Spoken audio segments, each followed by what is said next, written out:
हाय तो एक बार बोला मैया गुंडा कनी की जय। भाई सुने के हम छोटू रसीला हम घर के गुंडा कनी के हम भजन गावे जाए थे पवन स्टूडियो बख्तियारपुर पटना से सुने के हाय आगे हाथावा में ले गई गुना डाकनी माए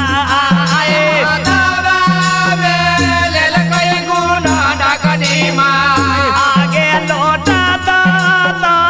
मनवा गुना डाकनी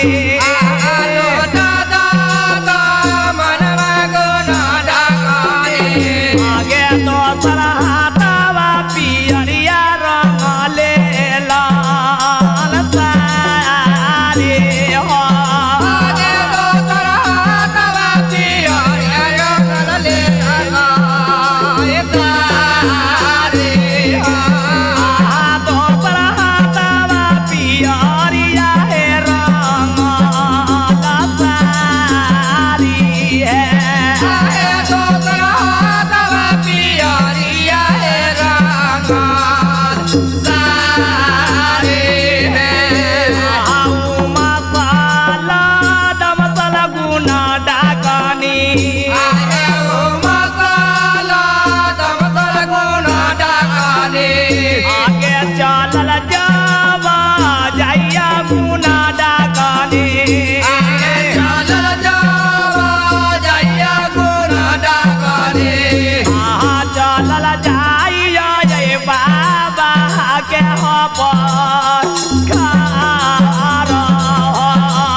बाबा के पोखर जुम गए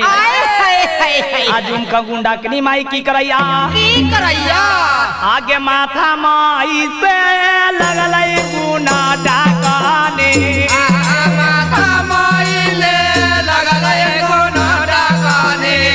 आगे माथा माई से लगल गुना डाकाने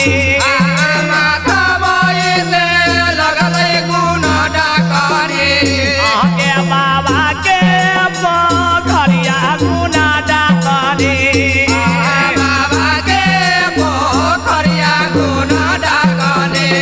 आगे बिंदु ले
गुंडाकनी माई मल्हा भाई से कहलन की कहलन हो मल्हा भाई हाँ हो तनी पोखर में महाजाल बिगा हमारा सिर के बिंदुली हेरा गेल हेराइल है। उस समय में इतना बात सुन के मल्हा भाई माई गुंडाकनी से की कहता हाथ जाबे माया है गुना डकनी माया है गुना डकनी है खोजाबाई बिंदुलिया गुना डकनी खोजाबाई बिंदुलिया गुना डकनी किए देवना हमारो के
चढ़े लागी चरनी के घोड़ा दे देबो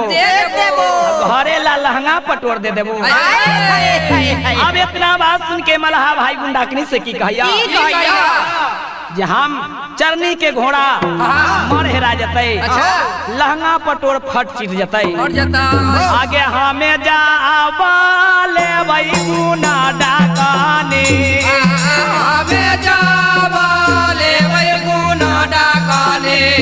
आगे जाबा बाला मोटरिया गुना डाकानी जाबा बाला मोटरिया गुना डाकानी आगे हमें ले बौना जाबा बागे तो आगे आगे हमें ले बौना जाबा बागे तो आगे हमें ले बौना जाबा बागे तो आगे हमें ले बौना जाबा बागे तो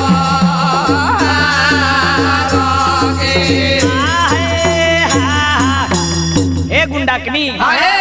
हम जस के मोटरी ले लेबो। अब इतना बात सुन के गुंडाकनी माई कहलन जे एक जस देबो दू जस देबो तेसर जस से बहंगी लाद देबो जस लेकर उगवा जस लेकर डूबा जस लेकर दुनिया संसार में घूम जाबो घूम जाबा। अब इतना बात सुन के मल्हा उस समय में की करैया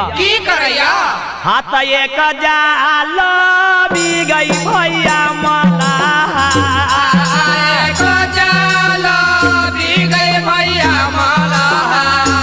दोसर हो जाल बिगावे हो करैया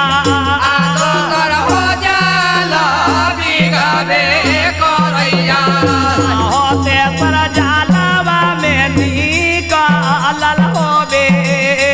डोलिया हो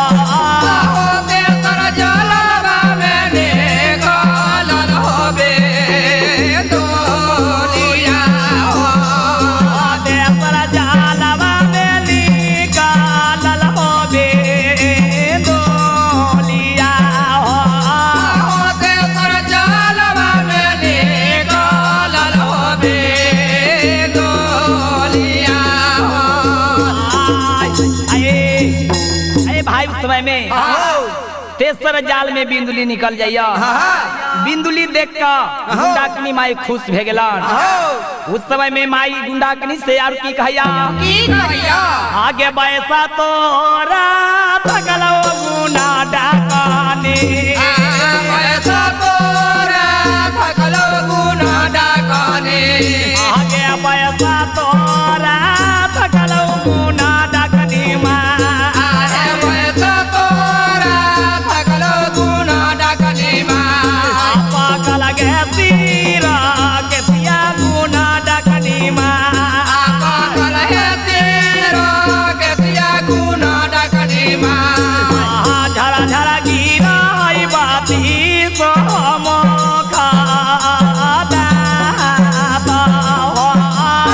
झर झर गिरा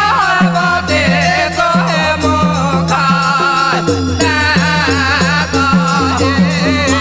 झरा झरा गिरैया बाते सोम